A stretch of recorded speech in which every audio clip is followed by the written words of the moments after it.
छत्रपती शिवाजी महाराज की, धर्मवीर छत्रपती संभाजी महाराज की जय। लहूजी, जय लहूजी, जय लहूजी। आद्य क्रांतिगुरु लहूजी वस्ताद साळवे यांच्या स्मारकाच्या भूमिपूजन प्रसंगी सर्वप्रथम हिंदवी स्वराज्याचे सरसंस्थापक छत्रपती शिवरायांना मानाचा मुजरा करतो। भारतीय राज्यघटनेचे शिल्पकार भारतरत्न डॉक्टर बाबासाहेब आंबेडकर यांना मानवंदना अर्पित करतो आणि खऱ्या अर्थानं ज्यांनी क्रांतीची ज्योत हजारो तरुणांमध्ये पेटवली आणि त्यांना क्रांतिकारक केलं असे आद्य क्रांतिगुरु लहूजी वस्ताद साळवे यांच्या चरणी नतमस्तक होतो।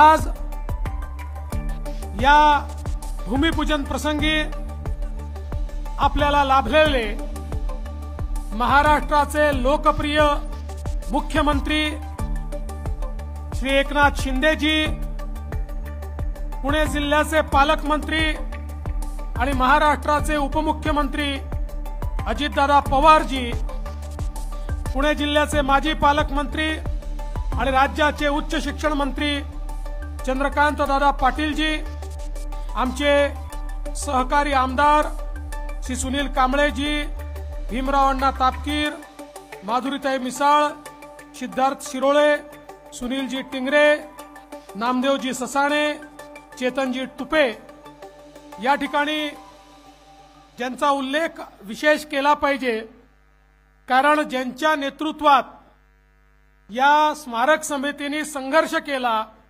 ते आमचे अशोक लोखंडेजी,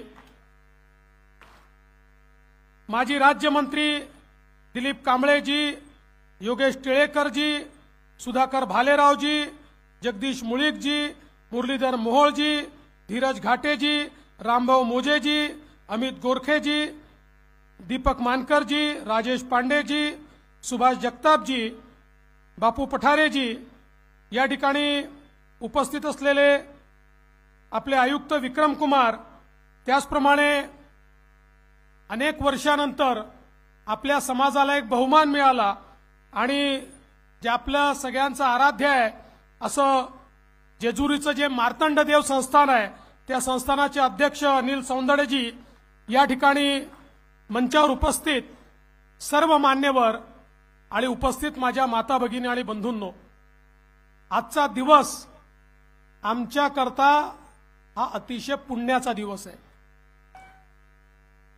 आज दोन पुण्याची कामं आमच्या हातून घडतायत। आत्ताच आम्ही वडू आणि तुळापूरला धर्मवीर छत्रपती संभाजी महाराजांच्या स्मारकाचं भूमिपूजन केलं। ज्या संभाजी महाराजांनी छत्रपती शिवरायांचं स्वराज्य हे केवळ वाचवलंच नाही तर वाढवलं देखील, त्यांच्या स्मारकाचं भूमिपूजन करून आम्ही छत्रपतींच्या दुसऱ्या मावळ्याच्या स्मारकाच्या भूमिपूजनाकरता या ठिकाणी आलो। आपल्याला कल्पना आहे, अजितदादांनी सांगितलं की खऱ्या अर्थानं लहूजी वस्ताद साळवे यांचं घराणं हे छत्रपती शिवरायांच्या मावळ्यांपैकी एक अशा प्रकारचं घराणं होतं। पुरंदरच्या किल्ल्याची जबाबदारी त्यांच्याकडे होती आणि त्यांनी त्या काळात जे शौर्य दाखवलं होतं त्याकरता प्रत्यक्ष महाराजांनी त्यांना राऊत ही पदवी दिली होती। अशा प्रकारचं घराणं होतं।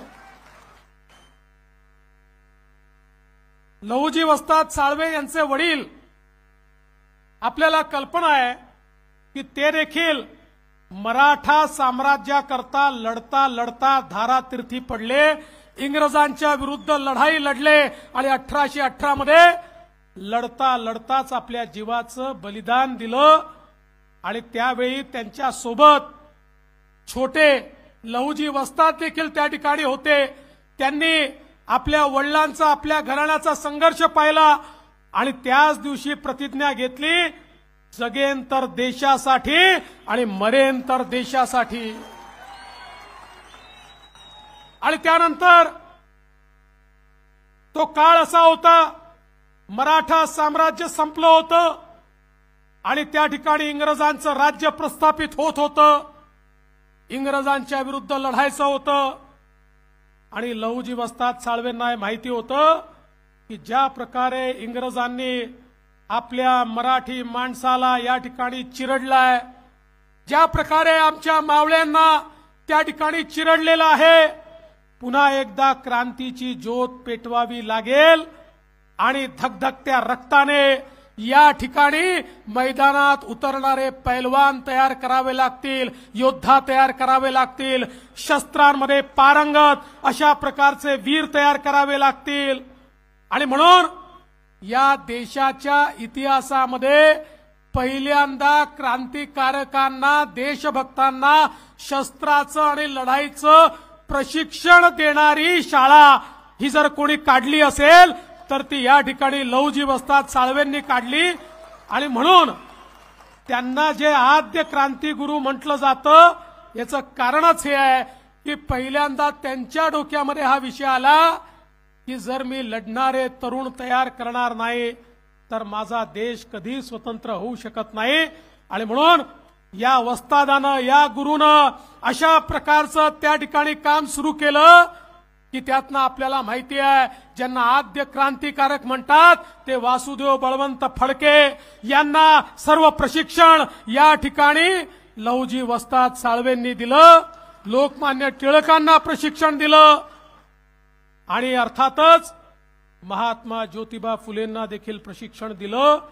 पण महात्मा ज्योतिबा फुलेंना केवळ त्या ठिकाणी डावपेच शिकवले एवढ्यापुरतं मर्यादित नाहीये, तर जी एक मालिका महात्मा ज्योतिबा फुलेंनी सुरू केली समाज सुधारण्याची, समाजातली विषमता दूर करण्याची आणि क्रांतिज्योती सावित्रीबाई फुले यांना शिकवून त्यांच्या माध्यमातून खऱ्या अर्थानं महिलांना शिक्षण मिळालं पाहिजे याची मुहूर्तमेढ त्या ठिकाणी जी काही करण्यात आली, ही मुहूर्तमेढ करताना समाजात असेही समाजाचे ठेकेदार होते की जे त्या काळामध्ये हल्ला करायचे, हमला करायचे, त्या काळामध्ये महात्मा ज्योतिबा फुलेंना त्रास द्यायचे, क्रांतिज्योती सावित्रीबाई फुलेंवर विष्ठा फेकण्यापर्यंत अशा प्रकारचं वाईट कृत्य त्या काळात व्हायचं।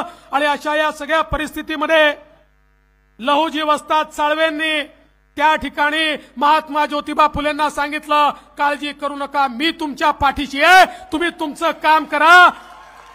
आणि एका भिंतीसारखे लहुजी वस्ताद साळवे हे त्या ठिकाणी महात्मा ज्योतिबा फुलेंच्या पाठीशी उभे राहिले आणि त्यानंतर कोणी महात्मा ज्योतिबा फुलेंच्या वाटेला जाण्याची हिम्मत देखील केली नाही। अशा अनेक नावं घेता येतील की ज्या नावांना खऱ्या अर्थानं या ठिकाणी लहुजी वस्ताद साळवे यांनी या देशाकरता प्रशिक्षण दिलं। आणि आपल्याला कल्पना आहे 1857चं युद्ध जे स्वातंत्र्य समर होतं, शिपायांचं बंधन होतं, पहिल्यांदा पुन्हा एकदा भारतातल्या क्रांतिकारकांनी त्या ठिकाणी इंग्रजी साम्राज्य उलथून टाकण्याकरता एक लढाई लढली होती। त्या लढाईमध्ये लहुजी वस्ताद साळवे यांनी प्रशिक्षित केलेले अनेक लोक, अनेक क्रांतिकारक हे त्या ठिकाणी लढत होते।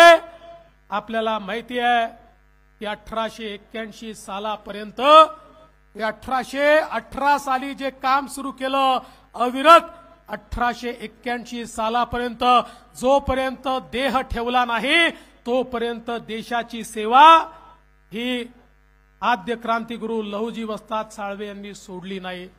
आणि म्हणूनच अशा प्रकारच्या आमच्या थोर क्रांतिकारकाचं आद्य क्रांतिगुरू वस्ताद अशा ज्यांना पदव्या आहेत त्यांचं स्मारक झालं पाहिजे ही मागणी देखील अतिशय रास्त होती।